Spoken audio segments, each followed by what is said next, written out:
Bueno, mis estimados hermanos, de verdad que para mí es un honor estar con ustedes en esta mañana para compartir un tema que, aunque es propio de la iglesia, muchas veces es desconocido precisamente por la misma iglesia, ¿sí?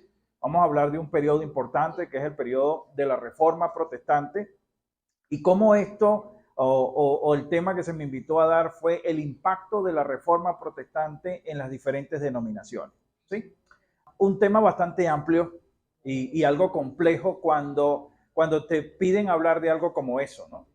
Pero pensando y orando al Señor, dije, Señor, ¿cuál ha sido el mayor impacto de la Reforma Protestante en todas las denominaciones?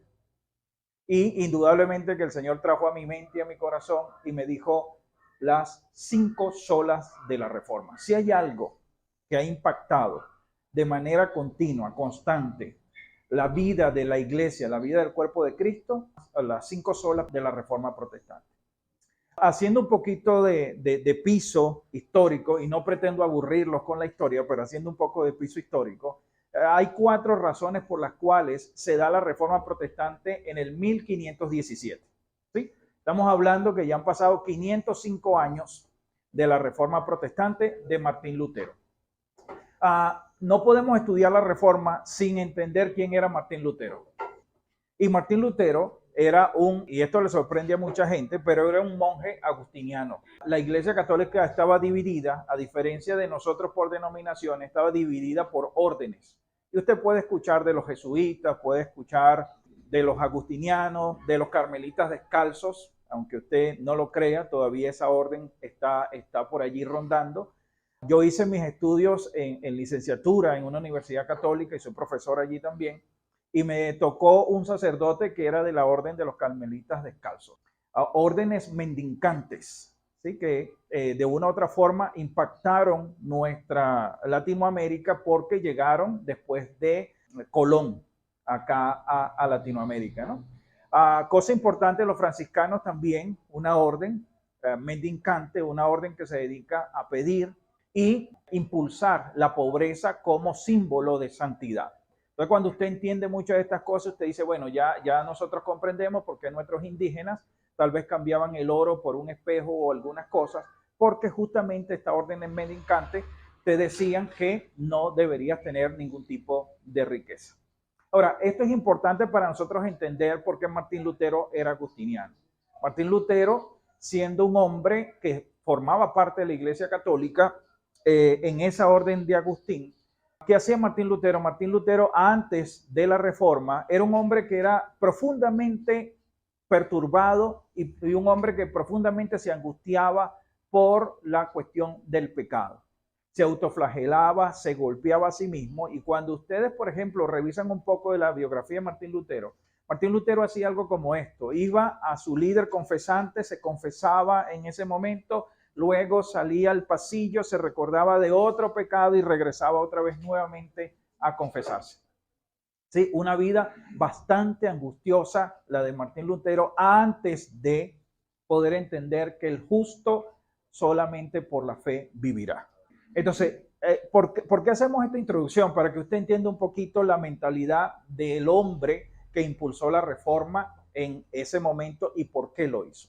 Luego, posteriormente, Martín Lutero trabaja o le dan la oportunidad para que sea profesor de varios libros en la universidad allá en Alemania. Y Martín Lutero, o fue Dios mismo que procuró esto, le permite que dé clases sobre el libro de los Salmos, sobre el libro de Gálatas, y nada más y nada menos que sobre el libro de Romanos. Entonces uno dice, pastores y hermanos, uno dice, bueno, ¿es Dios guiando la vida de Martín Lutero? Por supuesto que sí. Hay un episodio que se conoce de Martín Lutero como el episodio de la Torre, donde Martín Lutero está estudiando justamente el libro de Romanos y allí consigue el pasaje de Romanos que nos dice el justo por la fe vivirá. Fue el momento donde Dios ilumina su mente y él comienza a dejar todo lo que era la salvación por medio de las obras. Y le estoy hablando que Martín Lutero se flagelaba, se golpeaba a sí mismo porque la mortificación de la carne era un principio para la santidad.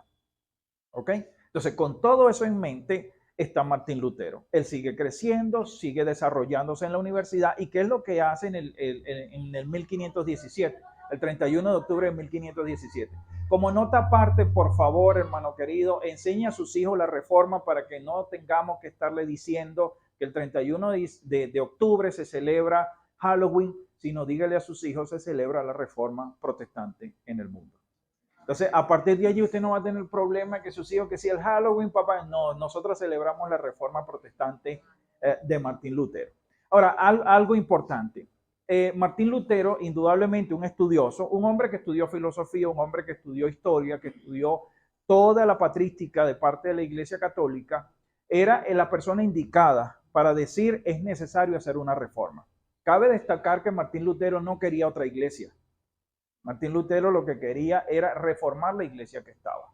Eso es importante y mi deber es decírselo. Ahora, ¿por qué Martín Lutero procura que la iglesia se reforme? Por 4 cosas que les voy a comentar rápidamente. Primero, la corrupción del clero. Sí, el clero reinante en ese momento era profundamente corrupto. Y Martín Lutero lo sabía, lo experimentó. Y él decía, el clero tiene que vivir de forma distinta. Lo segundo, hermanos amados, es la venta de indulgencias. Esa venta de indulgencias en nuestro tiempo adquiere otra forma, otros métodos, pero sigue siendo lo mismo. La venta de indulgencia no es otra cosa que comprar el favor de Dios. Y eso es lo que estaban haciendo en el tiempo de Martín Lutero. Usted se preguntará, y perdonen que de repente vaya un poco a la rama y después regrese al tema principal, pero usted se preguntará, ¿por qué el católico celebra misa? ¿Por qué el católico paga por un purgatorio? ¿Qué es lo que se plantea con el purgatorio? Bueno, el católico piensa que hay 7 sacramentos, y cabe destacarlo, hablé con un profesor amigo mío y me dice, que es católico, y me dice, yo le pregunté, ¿por qué son 7 sacramentos? Y él me dijo, el 7 no tiene nada especial. Simplemente la iglesia dijo que eran 7 y son 7. Entonces, usted cuando piensa en 7 sacramentos, no, que 7 número perfecto, que la divinidad, no. Para ellos no tiene nada en lo absoluto. Alguien dijo que eran 7 y 7 son. Ahora, ¿qué pasa con esos sacramentos? Se supone que la persona comienza con el bautismo. Cuando se bautiza, ya inicia su proceso de purga de pecados. Por eso es importante bautizar, según ellos, al niño de pequeño. Es como crear una vacuna ante el pecado original. Posteriormente a eso, va cumpliendo con cada uno de los sacramentos. ¿Y eso es para qué? Porque si usted en ese proceso de crecimiento va acumulando pecados, cada sacramento lo va limpiando. Y después, cuando llega el último sacramento, si usted necesita pasar por el purgatorio, va a pasar por allí para que de tal manera no quede pecado en su vida y usted vaya al cielo. Esa es la idea de los sacramentos. Eso lo experimentó Lutero, lo vio Lutero, y la venta de indulgencia era precisamente para sacar las almas de ese purgatorio. Una estrategia comercial interesante. Y cuando nosotros vemos las 5 solas de la Reforma, nos vamos a dar cuenta que Martín Lutero no solamente atacó la parte religiosa, sino la parte económica. Porque si se paga por sacar un alma del purgatorio, entonces eso permitía un flujo de caja importante para la Iglesia Católica de todos sus fieles. Entonces, cuando se dan las 5 solas, obviamente Lutero fue más perseguido por atacar la parte económica de la Iglesia Católica que por las mismas reformas. La tercera cosa que ataca Martín Lutero es la ignorancia. Entonces se da la reforma porque había mucho pueblo ignorante. A muchas personas que no sabían ni leer ni escribir. Y algo interesante que hace Martín Lutero, él lleva la Biblia al lenguaje que las personas podían entenderla y leerla. Pero ¿sabe qué sucede? De nada sirve traducir al lenguaje contemporáneo si la gente no sabe ni leer ni escribir. Entonces, la reforma protestante que hace, la reforma protestante no solamente es un movimiento religioso, sino un movimiento educativo en el mundo, que gracias a Martín Lutero y a otro personaje que siempre está detrás de Lutero, que es Felipe Melanchthon, gracias a ellos se reformó la educación en Alemania. Y como vamos a ver en la exposición corta que les traje, algo interesante que todavía existe un colegio que es el Colegio Calvin, creado en 1536 gracias a Calvino, todavía existe, es el primer colegio que se creó con educación pública para todo el mundo. Entonces, cuando yo hablo de estas cosas con cristianos, hay gente de afuera que dice los cristianos son ignorantes, los cristianos no han hecho nada, los cristianos no saben sino hablar cosas raras entre ellos. No, señores. Nosotros como cristianos, y gracias a nuestros hermanos, hemos impactado el mundo y seguimos impactando el mundo con la gloria de Dios y con la inteligencia que el Señor nos ha dado. Yo pensé que iba a ser un amén más fuerte el de todos ustedes. Usted tiene que creer eso. Porque muchas veces nos han enseñado que no, que tenemos que ser ignorantes, que no tenemos que estudiar. No. Eso lo inventa el diablo y lo saca el diablo precisamente porque él sabe que un cristiano inteligente, un cristiano sabio, trastorna a las naciones. Y de eso es lo que yo quiero hablarles a ustedes en esta mañana. La cuarta cosa que ocurría durante la Reforma, mis estimados hermanos, era la manipulación religiosa. Imagínense a un pueblo que no conoce la Biblia, no sabe ni leer ni escribir, y venga un sacerdote y le diga que si coloca una moneda en un pote, ese sonido de esa moneda va a liberar el alma de su familiar que está siendo atormentada en un purgatorio. Ese discurso de Texel ha cambiado en el tiempo. Y todavía hay personas que siguen pidiendo dinero por el favor de Dios. ¿Ok? Pero yo no voy a entrar en esos detalles. Usted es muy inteligente. Ok. Ahora la pregunta es para nosotros. ¿Necesitamos una reforma en nuestro tiempo? No me conteste. Piénselo. Después de ver estos 4 puntos, usted dirá si necesitamos alguna reforma o no. Simplemente piénselo.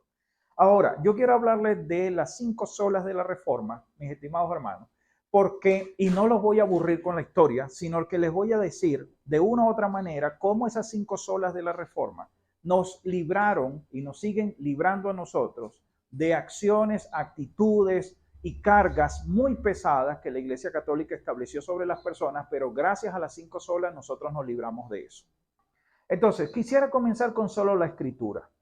Y perdonen, no les voy a hablar de cómo está el canon bíblico, porque ya ustedes como pastores y líderes lo saben. Pero una de las cosas importantes que hace solo la Escritura es que nos libera o nos libra a nosotros de la superstición y la ignorancia.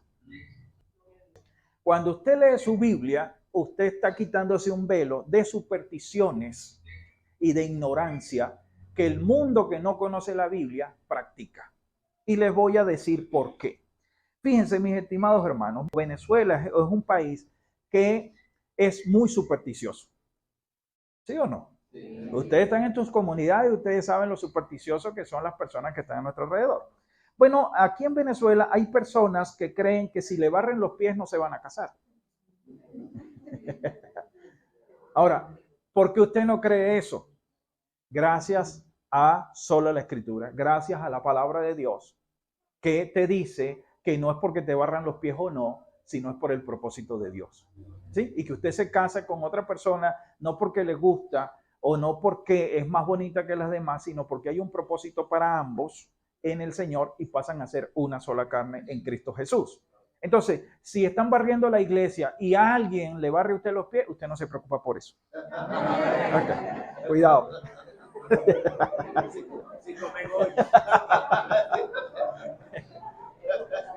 Otras personas, hermano, no se atreven a pasar por debajo de una escalera precisamente por el miedo a la mala suerte. Entonces usted como cristiano, usted puede pasar por debajo de la escalera, por encima, la puede saltar, lo que usted quiera, porque usted sabe que su suerte no depende de una estructura metálica que forme un triángulo y usted pueda pasar o no debajo de un espectro, de un portal. Usted no cree nada de eso. Eso es gracias a solo la Escritura. Hay otras personas que, y hablando con el pediatra de mi hija, Sofía, que es la más pequeña que tengo, tiene 9 meses, les manda saludos. Y hablando con el pediatra me dice, Luis, ¿sabes la cantidad de mitos que hay con respecto a las mujeres embarazadas y todo aquello? ¿Cuántos de nosotros hemos dicho en alguna oportunidad cuando una mujer tiene mucha acidez estomacal y decimos, lo que pasa es que el niño va a ser muy velludo y por eso te está produciendo ácido y tú, Bueno, mis hermanos, eso es un mito. Eso no guarda relación, la acidez estomacal de una mujer embarazada con la cantidad de cabello que puede tener un niño. Entonces, pero en nuestro país lo creemos. Ahora, ¿eso qué es importante para nosotros? Que cuando usted tiene solo la Escritura, tiene la palabra de Dios, usted no se lleva por mitos, usted no se lleva por supersticiones, sino usted se lleva precisamente por lo que Dios dice a través de su palabra. Entonces, conocer solo la Escritura, tener solo la Escritura, nos libera a nosotros de supersticiones. Nos libera de tener de repente a la entrada de nuestra casa una penca de sábila, y no se puede llamar de otra manera, una penca de sábila con una cinta roja y algo de con el ciervo, amoníaco, no sé qué, allí. Y si se seca la sábila, se va a morir alguien. La palabra nos libra a nosotros de tener un sueño y soñar con dientes o con muelas y decir se va a morir alguien. La palabra nos libera a nosotros de pensar de que si una mariposa negra se mete en mi casa, va a morir alguien. Entonces, de una u otra forma, hermano querido, solo la escritura nos permite a nosotros librarnos de tantas supersticiones, de tanta ignorancia que se tiene por no conocer la escritura. ¿Cuántas personas aquí en Venezuela, cuando van a sellar algún contrato o van a hacer algo, hacen esto? ¿Usted sabe de dónde viene eso? Yo no soy historiador, pero me gusta la historia. Y yo comienzo a investigar para mi programa Apuntes Teológicos todas esas cosas, porque sorprende a la gente. Bueno, hermano querido, la idea de tocar madera en algún momento viene de los celtas. Y hoy, si usted va al Parque del Este, usted se va a encontrar con personas que están abrazando los árboles. Yo voy a trotar para el parque, aunque usted no lo crea, sí lo hago. Voy a trotar para el parque y veo personas que abrazan árboles. Otras se ponen a orarle a los árboles. ¿Qué es eso, Pastor Luis? ¿Y eso qué tiene que ver con nosotros si nosotros somos cristianos? Hermano querido, tú tienes que entender el contexto donde vive tu comunidad y donde se desarrolla tu iglesia para tú poder predicarle con efectividad. Entonces, ¿qué significa ahora que llegue alguien aquí a nuestra iglesia, a la congregación del día de hoy, y diga, Pastor Luis, tengo una nueva revelación? ¿Cuál, hermano? Que hay que abrazar a los ángeles, a los árboles, perdón, para darle de nuestro amor, porque los árboles necesitan la conexión humana para que ellos puedan crecer. ¿Y cuántas personas usted ha escuchado que dicen, háblale a las plantas? Porque cuando tú le hablas a las plantas, ellas crecen. Dióxido de carbono que tú estás emitiendo, la planta lo recibe y no es que entiende tus palabras, sino es un proceso químico que se da cuando tú le hablas a ellas. Ya vino el Pastor Luis, como él estudia, a tumbarnos nuestras cosas. No. Ahora, fíjense, hermano, ¿por qué se toca madera? Para que esto es un aspecto histórico para que usted lo sepa. Entonces, con los celtas se creían que los árboles eran templos de santidad. ¿Qué le parece? Y cuando se tocaba un árbol, entonces se estaba tocando la santidad que estaba dentro de ese árbol. Posteriormente, con el cristianismo desvirtuado de la Iglesia Católica, ahora se piensa que los demonios y los espíritus malignos están dentro de la madera debido a la cruz de Cristo. Entonces, cuando una persona toca madera, está diciendo, estoy liberando, ¿sí?, la mala suerte para que se coloque o se introduzca dentro de la madera, porque en la cruz de Cristo, Cristo entonces absorbió todos esos demonios, todos esos malos espíritus en la cruz. Ajá. Usted se me queda viendo y frunge el ceño y me dice, ¿cómo es posible? Eso pasa cuando no tengo a la escritura como mi fuente, sino las supersticiones. ¿Sí? Les voy con otro ejemplo que a usted le va a gustar. ¿Cuántos de los que estamos aquí en algún momento y se ha practicado en la iglesia evangélica y protestante que dicen, no veas a la novia? Ajá. ¿Por qué? Pues no te vas a casar. Hermano, si ya usted está casado por civil y usted viene a la iglesia, usted está, y me perdona la expresión, ya está listo. Pero entonces, ¿saben de dónde viene esta idea? Es interesante. Esta idea viene, hermano, y se remonta a la época donde todos los matrimonios eran, por supuesto, arreglados entre los padres. Y la idea de que el novio no viese a la novia antes de casarse era porque el novio podía salir corriendo. Es cierto, es histórico esto. Entonces, cuando eso fue evolucionando en el tiempo y ahora mucha gente dice, no veas a la novia antes porque eso trae mala suerte. Supersticiones, mis estimados hermanos. Entonces, ¿qué pasa cuando yo leo la escritura? No hay supersticiones de eso en nuestra congregación. No hay gente que tenga una carga de ignorancia por no conocer las escrituras. Solo la escritura. Adicionalmente a esto, hermano querido, sabe que en China, Dígame, mi pastor. Cuando la gente te dice los demás que clave la sangre de Cristo, Ay. hay una superstición ahí. Sí, sí, y tengo que decirlo. Con todo respeto tengo que decirlo, sin ofender ninguna práctica que aquí se haga, porque como hago en la universidad o en el seminario, trato de no meterme en puntos doctrinales para que no se ofendan las personas. Pero la sangre de Cristo cumplió una función única y específica de limpiarnos de todos nuestros pecados, pasados, presentes y futuros. Y fue una sola vez por la muerte expiatoria de Cristo. El hecho de que yo lo use constantemente, eso forma parte ya de un cliché evangélico, ¿sí? Inclusive de pintar cosas rojas en una ventana o de colocar la sangre de Cristo y todo esto, porque fue un proceso, un efecto para mi salvación, no es un amuleto que nosotros podamos tener. Si Dios ya está conmigo, si Cristo ya está conmigo, si el Espíritu Santo está conmigo, eso es más que suficiente. ¿Qué es lo que pasa muchas veces con nosotros, hermanos? Que olvidamos que el Señor está conmigo, que el Espíritu Santo vive dentro de mí, no que va y viene, sino que está dentro de mí, y que esa Trinidad que nosotros tanto predicamos está y opera todos los días a mi favor. Amén. Cuando yo estoy claro con eso, yo no es que si paso por un lado y veo una Santa Bárbara, que el Señor reprenda al diablo. El Señor lo va a reprender. Pero ¿qué me dice a mí la Escritura? Solo la Escritura me dice que los demonios ante el Señor tiemblan y tienen que huir. Tienen que ir. Tienen que huir. No soy yo el que huye. Son ellos los que tienen que huir. Porque usted es luz sobre esta tierra. ¿Sí? Entonces, perdónenme mi opinión. Ok. Entonces, ya sabe que puede ver a la novia antes de casarse. Sin ningún problema. Sí. Y después casarse también. Con más gusto, mi pastor. Okay.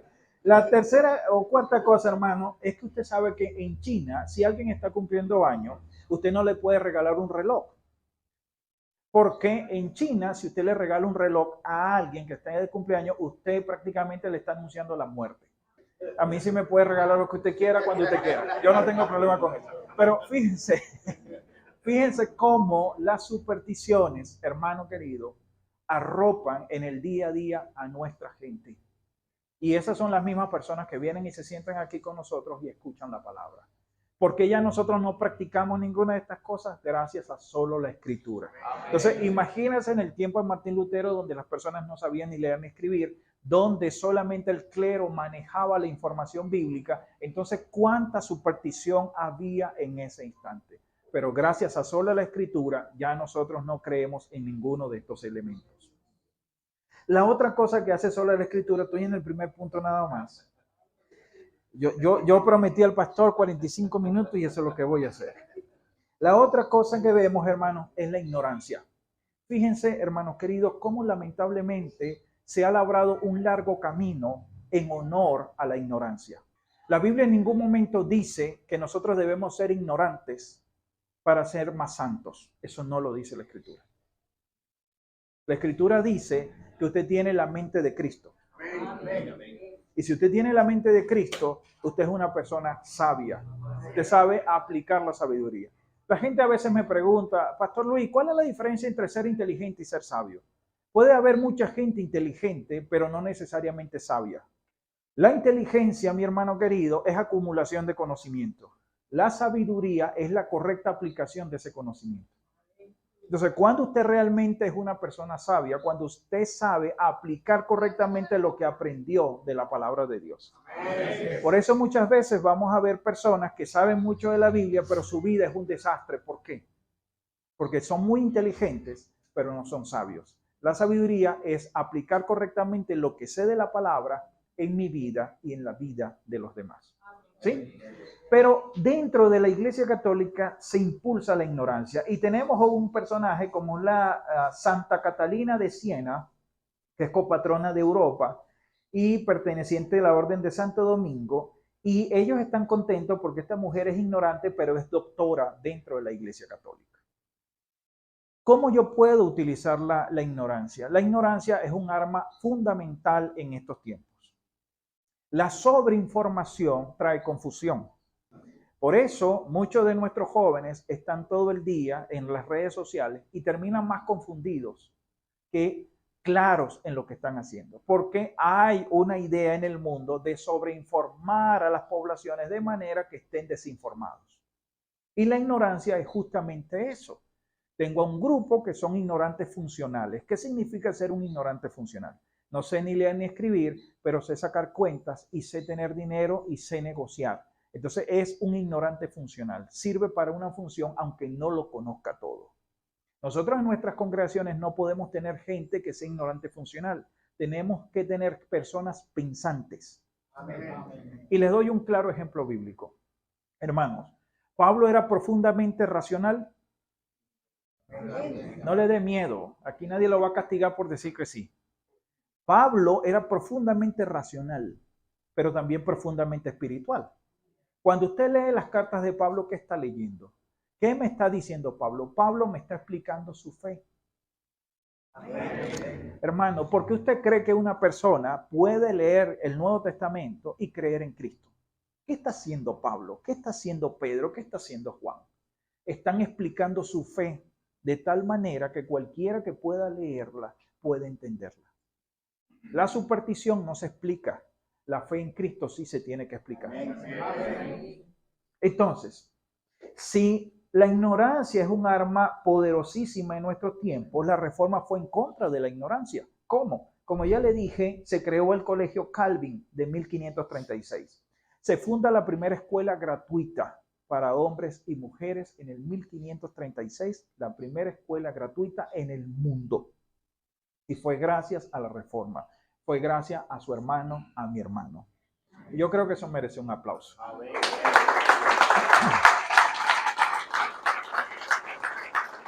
Todos los que estamos aquí hemos escuchado de la Universidad de Harvard.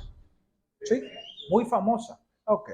Bueno, la Universidad de Harvard, aunque muchos cristianos no lo saben, su fundador fue John Harvard. Y fue un cristiano, fue un luterano preocupado por una sola cosa. Él dio de su dinero para fundar esta universidad. ¿Y sabe lo que dijo John Harvard, que está en una de las paredes de la universidad? Él dijo lo siguiente: deseando avanzar en el aprendizaje y perpetuando para la posteridad, temiendo dejar un ministerio analfabeto a las iglesias, cuando nuestros ministros actuales yazcan en el polvo. ¿Sabe lo que estaba diciendo John Harvard? John Harvard dijo: voy a crear una universidad para que los ministros no sean ignorantes, sino que ellos aprendan y la palabra pueda difundirse en el mundo entero. Entonces, cuando ya usted vea otra vez la Universidad de Harvard, que está más pervertida, porque esa no fue su origen, pero está muy pervertida, cuando usted escuche de esa universidad, usted puede decir orgullosamente: ese fue mi hermano John Harvard, que creó la universidad más importante y más famosa del mundo, un cristiano evangélico como yo.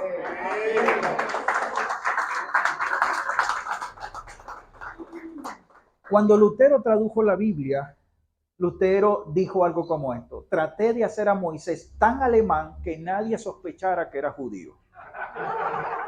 ¿Eso qué significa, mis estimados hermanos? Lutero diciendo: voy a llevarle la Biblia de tal manera en el lenguaje que mi gente entienda para que todos comprendan el mensaje del evangelio. Yo también doy talleres sobre oratoria. Me estoy haciendo propaganda, pastor. Y una de las cosas que enseño, que es importante, la comunicación. La comunicación, como ustedes lo saben, tiene un emisor, tiene un mensaje y un receptor. Pero muchas veces nuestro mensaje está lleno de ruidos. Y no estoy hablando de ruidos de la corneta, no estoy hablando, sino muchas veces ruido que nosotros llevamos en el mensaje, y eso no permite que las personas entiendan claramente lo que yo quiero transmitir. Creo que la mayoría de ustedes conoce a el evangelista Bolívar. Nemesio Bolívar, que está en la Plaza Bolívar, justamente. Ajá. Nemesio Bolívar tiene una estrategia evangelística extraordinaria. Si usted lo conoce, usted sabe cómo se viste él. Imposible que yo pueda vestirme como él, como Bolívar. Él tiene una forma muy particular, una forma de hablar, de expresarse, y el vestirse es un gancho para la gente. La gente dice: wow, y ese negro vestido así, y se acerca. Pero es su estrategia, no es la mía. Pero ¿qué le quiero decir con esto? que aunque Bolívar utiliza el lenguaje como un gancho, él no permite el ruido en su mensaje. ¿Eso qué significa? Si él se va a vestir así como él se viste de tal manera que eso no interfiera con el mensaje. ¿Qué le quiero decir yo con usted cada vez que predica un domingo en la mañana? Predique el mensaje con el menor ruido posible. Y no estoy hablando de la corneta. Estoy hablando que usted pueda hablar en un lenguaje que su gente lo pueda entender, lo pueda escuchar. Entonces, minimice los ruidos. Yo estudié teología y tengo un doctorado en teología, pero yo no llego el domingo en la mañana. Bueno, hermano, porque la exégesis del versículo tal, por la teología de Bullman, ¿no? Mi gente va a decir, ¿quién es Bullman? ¿Qué es exégesis? ¿Y qué es eso? Eso yo lo hago en mi área, cuando estoy con otros teólogos. Entonces manejamos un lenguaje que es de nuestra profesión. Pero, ¿qué están haciendo estos hombres? Minimizando el ruido en el mensaje para que pueda llegar. ¿Qué le quiero decir con todo esto, hermano querido? Que la educación es indispensable y la Escritura nos da esa importancia de la educación. Ustedes son personas inteligentes y son personas sabias. Amén. 2 o 3 nada más lo creen. Lo voy a repetir. Usted es sabio, usted es inteligente. Usted es una persona pensante e inteligente al servicio de nuestro Señor Jesucristo. ¿Ok? Entonces, no permita más nunca que el diablo le diga que usted es ignorante. Usted no es ignorante. Usted es una de las personas más sabias sobre esta tierra, porque se necesita sabiduría del cielo para nosotros predicar el evangelio. Cualquiera no lo predica y cualquiera no lo entiende. Usted hace las dos cosas. Avance un poquito más. Voy por solo gracia. Hermano querido, la gracia nos libera a las personas de inútiles ceremonias. En el tiempo de Lutero había una ceremonia en latín que era do ut det. Te doy para que me des. No quiero hablar nada parecido a la realidad. Pero la gracia nos libera a nosotros de esas inútiles ceremonias. Fíjense, Gordon MacDonald dijo, el mundo puede hacer casi todo tan bien como la iglesia, o mejor que ella. ¿Puede construir casas? ¿El mundo puede construir casas? Sí. ¿Nosotros podemos construir casas? Sí. ¿El mundo puede alimentar a los hambrientos? Sí. ¿El mundo puede hacer un arepazo, un sopazo como lo hacemos nosotros? ¿Pueden sanar enfermos? Por supuesto que sí, puede hacerlo a través de la medicina, pero lo único que no puede hacer el mundo, que usted y yo sí podemos hacer, es, hermano querido, ofrecer la gracia de Dios para el que no la tiene. Amén. Entonces, ¿por qué la iglesia se diferencia de otras organizaciones? Porque las otras organizaciones te pueden dar materialmente lo que sea y mejor que lo que podemos dar nosotros. Pero lo que nunca puede ofrecer el mundo es la gracia de Jesucristo para aquel que la necesita. Y usted lo hace y yo lo hago porque entendimos que el justo por la fe vivirá. Ahora, hermano querido, el solo gracia me dice que ya no es por las obras, sino es por la gracia del Señor. En otras palabras, no es el hombre quien tiene el control, es Dios quien tiene el control. No saber de la gracia era un gran negocio para el tiempo de Lutero, ¿saben? Porque la gente tenía que pagar precisamente por el favor de Dios. Eso no ha cambiado mucho después de 505 años en nuestro tiempo. Hay gente que paga por recibir palabras, gente que paga por recibir promesas, cuando toda la palabra y todas las promesas de Dios ya están aquí, son tuyas y son mías sin tener que pagar absolutamente nada porque Cristo ya pagó por ellas. Pero esto todavía ocurre. Hermanos queridos, hay rituales extraños que la gente cumple en el mundo. Una cosa es superstición y estos son rituales extraños que la gente hace en el mundo para obtener el favor de los dioses. Por ejemplo, ¿qué pasaría si usted tiene un bebé recién nacido y el rito le dice que tiene que lanzarlo a una altura de 9 metros y que unos hombres abajo lo van a estar esperando con unas sábanas blancas y que el niño debe caer en alguna de esas sábanas blancas y eso le va a dar sabiduría y le va a dar salud y prosperidad a ese niño? Bueno, son rituales que se practican hasta el día de hoy. Estos rituales, hermano querido, tienen como la idea, hace 700 años esto se practica en la India y tiene la idea de que si lanzamos a un niño desde 9 metros de alto, ese niño será más inteligente y más sano que los demás. Es muy parecido, o no es muy parecido, pero guarda relación con la gente que le pone al niño un azabache o lo cruza para que no le dé mal de ojo. Pero en este caso, esta gente lo lanza de 9 metros de alto. ¿Qué le parece a usted si yo le digo, hermano, para que tenga buena suerte, se tiene que dejar escupir y escupir las manos de los demás? No sé cómo hicieron esto en tiempo de pandemia.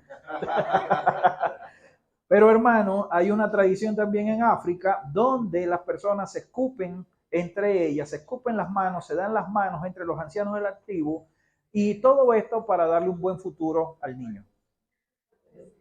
Pastor Luis, ¿qué tiene que ver que yo escupa con el futuro de un niño? Nada, pero esto es superstición, esto es ignorancia y esto es tratarse de ganarse el favor de Dios a través de cosas como esta. Solo Cristo, vamos con solo Cristo, ya voy por 3, me faltan 2, tranquilo, ya vamos a culminar. Solo Cristo, hermano querido, libera a las personas de toda una legión de intermediarios. Yo le doy gracias al Señor por eso. Le voy a contar algo para que se ría juntamente conmigo. Ya yo tengo 45 años y yo estudié en una escuela técnica en mi tiempo y una de las cosas que hacía, mi bisabuela tenía un altar con santos y todo esto. Yo llegué al Señor a mis 18 años de edad. Le doy gracias al Señor por eso.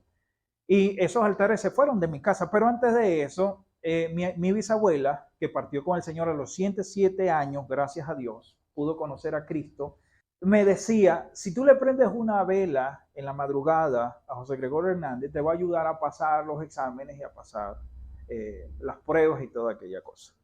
Bueno, hermanos, ríase conmigo porque yo me paraba y prendía la vela y me ponía a estudiar.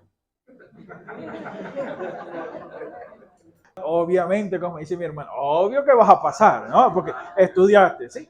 Pero fíjense que en el Cementerio General del Sur hay una tumba de un estudiante que la gente va, ahorita no recuerdo mucho el nombre, la gente va, le lleva los exámenes, le pide para pasar la materia y todo eso. ¿Cuál es la diferencia en el cristiano? El cristiano no va a orarle a María Gracia, ¿no? María Francia la cosa, allá al Cementerio General del Sur. Pero sí dice algo como esto. Bueno, pastor, yo no estudié, yo no me preparé, pero el Espíritu Santo me va a traer a memoria todo lo que yo tengo que decir. Señores, yo soy docente. Y yo a mis estudiantes del seminario, no si les pongo a hacer un examen, que soy de hacer muy pocos exámenes, pero si les pongo a hacer un examen, yo no me pongo a vigilar a nadie, porque yo estoy seguro de algo, que el Espíritu Santo no chuletea a nadie. Se acabaron las sonrisas. ¿Eso qué significa? Pastor Luis, ya va, pero es que en el libro de los Hechos dice que el Señor iba a poner en la boca de los apóstoles lo que tenían que decir. Sí, pero ellos ya lo vivieron. Ellos lo experimentaron con el Señor y eso estaba en su mente y en su corazón. Eso significa, hermano querido, que si usted no se preparó para un mensaje, usted no se preparó para un estudio como este, yo no puedo llegar aquí. Bueno, hermano, vamos a cerrar todos los ojos y que el Señor me dé lo que tengo que decirle. No, porque es una falta de respeto para usted. Lo mismo pasa en nuestras congregaciones. El Espíritu Santo no chuletea a nadie. ¿Qué le trae a memoria lo que ya usted estudió, lo que ya usted meditó, lo que ya usted conoce de la palabra del Señor? Fíjense, muchas veces el Espíritu Santo nos sorprende porque va más allá y nos trae a memoria cosas que yo a veces estoy predicando y digo, que mi esposa me dice, ¿y de dónde salió eso? Y cada vez que ella me dice, ¿de dónde salió eso? Yo digo, Señor, gracias porque eres tú quien lo dice. Él puede hacer eso. Pero eso no es la norma. Usted tiene que estudiar, usted tiene que reflexionar en el mensaje, saber el mensaje para poder comunicarlo. Entonces, fíjense, hermano querido, esto nos libra a nosotros de una legión de intermediarios. Entonces yo me paraba, prendía la vela, me ponía a estudiar matemáticas, yo estudié ingeniería de sistema también. Entonces, imagínese si no iba a pasar. Claro que sí. El secreto no estaba en la vela, José Gregorio Hernández. El secreto estaba en la disciplina de pararte de madrugada con la mente más fresca a estudiar para que tuvieras los conocimientos fijados para poder presentar el examen. Pero fíjense, la Iglesia Católica hasta el día de hoy, ¿sabe cuántos santos tiene? Tiene 7,000 santos hasta el día de hoy, incluyendo a José Gregorio. ¿Sí? Ahora, ¿cuántos dioses tiene el hinduismo? 300 millones de dioses. En la Iglesia Católica hay santos para todos los gustos. ¿Sí? Por ejemplo, si a usted le duele los dientes, usted no va al dentista. Usted va y ora a Santa Apolonia. Y Santa Apolonia le va a quitar el dolor de muelas. Ahora, si a usted se le pierde algo, usted no lo busca. Si usted le dice a San Antonio de Padua, San Antonio, búscame lo que se me perdió. Y San Antonio va y se lo busca, un servicio de delivery y se lo trae, ¿no? Ahora, el solo Cristo me libra a mí de toda una serie de prácticas, hermano querido, que no tienen ningún sentido. Ahora, de nuestro lado, tenemos que evitar el hecho de decir cosas como esta, que le damos órdenes a los ángeles para que nos busquen nuestras joyas. Si usted tiene mucho dolor de garganta, usted habla o le ora a San Blas. Entonces, él le va a dar liviandad en la garganta. Ahora, hermano querido, ¿usted sabía que, por ejemplo, el 35% de los católicos italianos dirigen sus oraciones a San Antonio de Padua y no a Cristo? Entonces, gracias a la Reforma, nosotros no tenemos intermediarios. Nosotros oramos al Señor y buscamos del Señor porque tenemos un solo mediador entre Dios y los hombres, Jesucristo, hombre. Solo fe, y ya solamente me falta una. Solo fe nos libra de las grandes cargas de obras para ser salvos. Por ejemplo, hermano, el grito de guerra durante la Reforma era que el hombre debería creer y que tenía el control sobre Dios y no Dios el control sobre el hombre. Una de las cosas que hacían los falsos maestros del tiempo de Martín Lutero era esclavizar a las personas con ritos y con ceremonias para que ellos fueran salvos. Hay unos personajes que están dentro de la Biblia que muy poco conocemos, pero que están allí. Los fariseos, todos por nombre, sabemos quiénes son los fariseos, según el relato bíblico, ¿verdad que sí? Pero dentro de los fariseos habían 7 tipos de fariseos, así que no se puede ir porque está lloviendo. Así que, chévere, gracias, Señor. Si es muy aburrido, usted tiene que quedarse. Ok, ajá. Entonces les decía que hay 7 tipos de fariseos. Cuando vemos los fariseos en la Biblia, hay 7 tipos de ellos. Y uno de los que más llama la atención a todos los que estudiamos esto es el fariseo sangrante. ¿Y por qué el fariseo sangrante? Porque el fariseo sangrante, mis estimados hermanos, se colocaba como una especie de un velo o de una cinta en los ojos, se tapaba los ojos de tal manera que no podía ver la contaminación del mundo ni ver a las mujeres para no caer en tentación. Entonces, ¿qué pasa si usted hace la prueba y se tapa los ojos e intenta caminar de allá hasta la puerta? Obviamente se va a caer, se va a golpear y va a sangrar. Por eso a ellos se le llamaban los fariseos sangrantes, porque continuamente estaban sangrando por caerse, pretendiendo mantener la santidad tapando sus ojos. Otro personaje que le traigo rápidamente es Simón el Estilista. Y Simón el Estilista vivió 37 años, aunque usted no lo crea, en una columna y se postraba 244 veces al día. No le estoy diciendo que vivió en un cerro, en una columna. 37 años montado en esa columna y 244 veces al día se inclinaba. ¿Todo esto para qué? Para ser santo según la visión del hombre. Le damos gracias al Señor que por solo fe usted es santo por creer en Cristo. Amén. Bueno, ese amén no estuvo muy convencido aquí, como que, bueno, pastor, eso debe ser santo, pero usted es santo gracias al sacrificio de Cristo y solamente lo tiene que creer. Amén. No tiene que montarse en una columna a vivir 37 años postrado en una columna. Hoy en día, señores, el Opus Dei, que lo hemos escuchado y todo aquello, de los carmelitas descalzos que le hablaba hace un momento, se colocan algo que se llama silicio. Ese silicio, hermano querido, a diferencia de como nosotros lo vemos en el Antiguo Testamento, que se cubrían la piel, se cubrían con pieles de animales y con cosas ásperas, eso es una especie de cintillo, y aunque lo estoy grabando, no lo van a ver, pero era una especie de cintillo que se coloca en la pierna que tiene puntas. Y ese tipo de mortificación se utiliza hasta el día de hoy y lo usan las monjas para que cada vez que caminan, ellas sentir el dolor de las punzadas de esa cinta alrededor de su pierna o alrededor de un brazo. ¿Todo esto para qué? Para recordarse la mortificación que tienen que tener diariamente para ser santos. Gracias al Señor y gracias a solo Cristo, solo fe y solo la Escritura, usted no tiene que ponerse ese cinto para recordarse que usted es santo. Amén. Usted no tiene que de repente ponerse una camisa aquí que diga santo porque usted ya sabe que es santo. Y no peca porque es santo.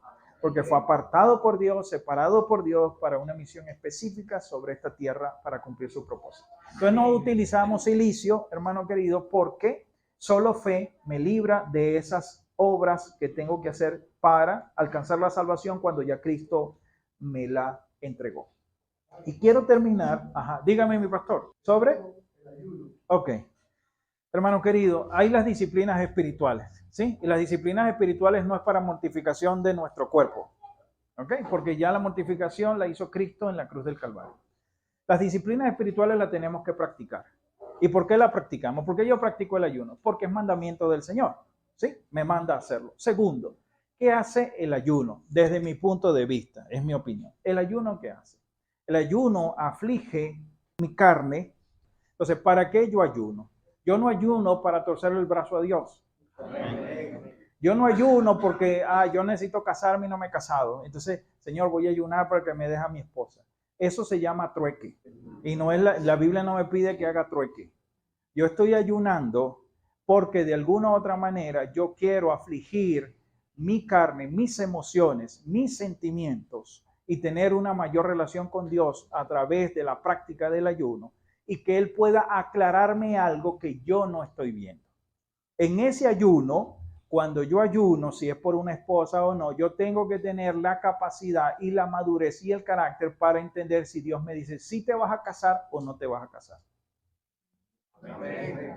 Entonces, cuando yo ayuno, yo espero la respuesta de Dios. No estoy forzando una respuesta de Dios, espero su respuesta.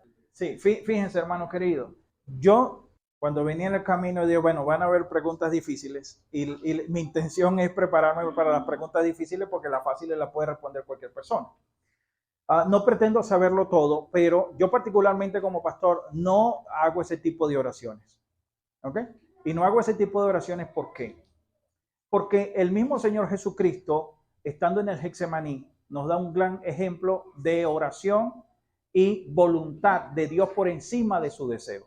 Y él en el Getsemaní ora y dice, Señor, si es tu voluntad. Una de las personas que podía establecer y decretar cosas era nuestro Señor. Y él en el Getsemaní me enseña todo lo contrario. Me enseña que mi vida se sujeta a la voluntad de Dios y a la decisión de Dios. Cuando esto ocurre, yo muchas veces me pregunto, ¿a quién yo le estoy dando órdenes? Cuando yo digo, yo quiero esto y dame esto, o toco esto y es mío, ¿a quién le estoy dando una orden? No puedo olvidar que Dios es Rey y Señor y que yo soy su criatura, soy su hijo, y Él es el que gobierna, no yo. Ok, entonces, ¿qué pasa, pastor? ¿Por qué todo esto se teje alrededor de este nuevo lenguaje? Porque hay que entender, hay un nuevo lenguaje dentro del cuerpo de Cristo, hay un nuevo lenguaje dentro de la iglesia de Cristo. Que usted en esa comunicación del mensaje tiene que aprender a decodificar. Yo a veces estoy, y tengo amigos que están en este movero, en esta situación, y no dejan de ser mis amigos, no dejan de ser mis hermanos, ¿sí? Porque ellos también tienen que ver la parte que yo puedo enseñar y que yo puedo conocer de la palabra. Pero muchas veces estoy en sus reuniones y no entiendo mucho el lenguaje que ellos están manifestando en ese momento. Ahora, ¿por qué todo esto trae esa controversia? Hermano, hay un libro que se llama The Secret, El Secreto. Fue muy famoso unos años atrás. Y justamente ese libro del secreto habla de que el universo se alinea o conspira en nuestro favor según lo que yo diga con mi boca. Eso puede sonar muy bonito y puede sonar muy motivacional en nuestro tiempo, pero bíblicamente no es cierto. Y no es cierto ¿por qué? Vamos a preguntarle a Jonás, que Jonás no quería ir a Nínive, si su pensamiento de no ir a Nínive lo libró del propósito que tenía que cumplir. Por supuesto que no. Todos los seres humanos tenemos deseos. Y una cosa es yo expresar mi deseo y otra cosa es que se cumpla la voluntad de Dios y no mi deseo. Yo pudiera desear tener una 4Runner. Ese es mi deseo. Pero si dentro de la voluntad de Dios no está que yo tenga una 4Runner porque no tengo cómo mantenerla, no tengo cómo comprarle los repuestos, no tengo dónde estacionarla, entonces el Señor dice, Luis, no estás preparado todavía para la 4Runner. Así lo pises, lo hagas y todo aquello. Porque, ¿qué nos enseña la palabra? La voluntad de Dios va a estar siempre por encima de mis deseos. Amén. Entonces, ¿Qué es lo que vemos muchas veces en la iglesia? Y es donde usted tiene que tener discernimiento. ¿Es palabra de Dios o deseo del predicador? Esas son las dos cosas que yo considero siempre cuando estoy escuchando un mensaje, para no meterme más allá en cosas como esta, porque a mí me mandaron a hablar después de la reforma. Ok. Puede ser parte de la reforma. Es parte del texto. Ustedes son muy inteligentes, ¿no? Entonces siempre están haciendo preguntas difíciles. Ok. Sí, ahora, hermano, terminamos con solo la gloria de Dios. Y miren, qué hermoso que solo la gloria de Dios nos libra del orgullo y la vanagloria. Y aquí tengo algo que les quería decir, pero yo creo que es más impactante si yo hablo de mi historia. Ahorita todo el mundo puede decir, sí, lo que estudiaste, dónde está, y algunos lo dirán por cariño, otros lo dirán porque me quieren ofender, lo que sea, no importa. Pero gracias al Señor llegué donde estoy, no por vanagloria, no por orgullo, porque después que yo acepto al Señor a los 18 años de edad, comienza una crisis epiléptica en mi vida. Desde los 18 hasta los 25 años fui epiléptico. Convulsionaba todas las noches, casi que a diario. Era muy difícil para mí terminar mi carrera en ingeniería de sistemas en la UNEXPO, porque estudié allí. Y tuve que estudiar más años, la carrera son 5 años, yo estudié 7 años para poder graduarme. Tenía que estudiar más que los demás. Tenía que tratar de recordar las cosas, porque cuando una persona convulsiona, sus neuronas comienzan a morir. Millones de neuronas mueren en una sola convulsión. Fueron muchas veces, muchas oportunidades. Era un hombre que tenía temor de salir a la calle. Siempre, yo tengo una marca aquí o aquí, pastor, siempre se me va. De este lado, aquí, ajá. Aquí tengo una marca, ¿sabe por qué? Porque en esos años trabajé como caletero, llevando una carrucha desde la Avenida Universidad hasta La Hollada. Y en una oportunidad, no tenía mucho dinero, no había almorzado, nada de esto, y estoy en mi trabajo, estoy en ese lugar, y yo sentía cuando iba a convulsionar. Cuando tú vas a convulsionar, si alguno ha pasado por esto o está pasando por esto, comienza como que un vacío en tu oído y tú te vas alejando, las voces de la persona se van alejando y tú te encuentras como que estás solo en un mundo, tratas de agarrarte de algo, tratas de aferrarte a algo y no consigues nada hasta que quedas inconsciente con la convulsión. Eso me pasó en el trabajo para que mis compañeros no lo vieran, porque lo sentí, me fui al baño. Me partí acá el rostro con el lavamanos del baño. Me llevaron al Hospital Vargas, allí me atendieron y al día siguiente, me acuerdo yo en ese tiempo, estoy hablando de los 90 por ahí, conseguí fue unos lentes blancos que ahora se usan, que ahora están de moda, pero antes tú te veías ridículo con eso, ¿no? Pero fue lo único que conseguí y la cinta blanca aquí y me puse los lentes. Llego a mi trabajo e inmediatamente un árabe viene y me dice, estás despedido. ¿Sí? Y hasta ahí duró mi trabajo de una semana, pasando por dificultades económicas bastante importantes. Esos fueron diferentes episodios y todo aquello, hermano querido. Pero ¿por qué te digo todo esto? Porque cada vez que estoy en cualquier escenario donde hay multitudes de personas y tengo que llevar algún mensaje y algunos hermanos dicen que bueno, gracias por el mensaje y todo aquello, hermano, no puede venir arrogancia a mi corazón, porque Cristo me enseñó, la palabra me enseñó y siempre me recuerda y me dice, si quieres vanagloriarte, recuerda los 7 años de convulsiones que tuviste. Y yo particularmente, internamente digo, Señor, gracias, porque si no, yo fuese un retrasado mental. Entonces, cada vez que la vanagloria viene a mi vida, les recuerdo, hey, yo era epiléptico. Y hoy no estuviera dándole a ustedes una conferencia como esta, si no hubiese sido por la gracia y la misericordia del Señor. Entonces, solo la gloria a Dios quita la arrogancia y la vanagloria de nuestras vidas. Porque Luis Blanco no quiere establecer su voluntad, sino la de Dios, porque la gloria es de Él, no es mía. Ahora, hermano querido, habían hombres durante la Reforma que entendieron que darle la gloria a Dios era más importante que la gloria para ellos. Y los que asistieron a la cumbre de inerrancia bíblica este año, yo les hablé de Johann Sebastian Bach, músico extraordinario en el mundo. Y muchos de los cristianos no saben que son nuestros hermanos, que él es nuestro hermano. Johann Sebastian Bach, ese músico extraordinario, valga la redundancia, de música clásica, es su hermano y es mi hermano. ¿Y sabe qué hizo Johann Sebastian Bach? Leer la Biblia y hacer música de la Biblia. Hoy, millones de personas en el mundo, sean ateas, sean agnósticas, no creen en Dios, escuchan la música de Johann Sebastian Bach. ¿Y sabe lo que hacía Johann Sebastian? Al final de sus partituras decía, solo a Dios sea la gloria. Pues cuando nosotros leemos las 5 solas de la Reforma y la última, solo la gloria a Dios, muchos de los historiadores dicen es gracias a Johann Sebastian Bach, porque cada vez que terminaba sus partituras escribía al final, solo la gloria es de Dios. Fíjense lo que dice Michelle Horton y con esto termino. Cuando usted predica las Escrituras, predica a Cristo. Predicar a Cristo es predicar la cruz. Predicar la cruz es predicar la gracia. Predicar la gracia es predicar la justificación por fe solamente. Y predicar la justificación por fe es atribuir toda la salvación a la gloria de Dios. Cada una de las solas, hermano querido, nos llevan, las primeras 4 nos llevan a la última, que solo la gloria es de Dios. Y cierro con esto. Solo la Escritura nos libera de la superstición, mis hermanos, y la ignorancia. No se olvide de eso. Solo la gracia nos libera de inútiles ceremonias y rituales. Solo Cristo nos libera de los miles de intermediarios. Solo fe nos libra de grandes cargas para ser salvos. Y solo la gloria de Dios nos libra del orgullo y la vanagloria.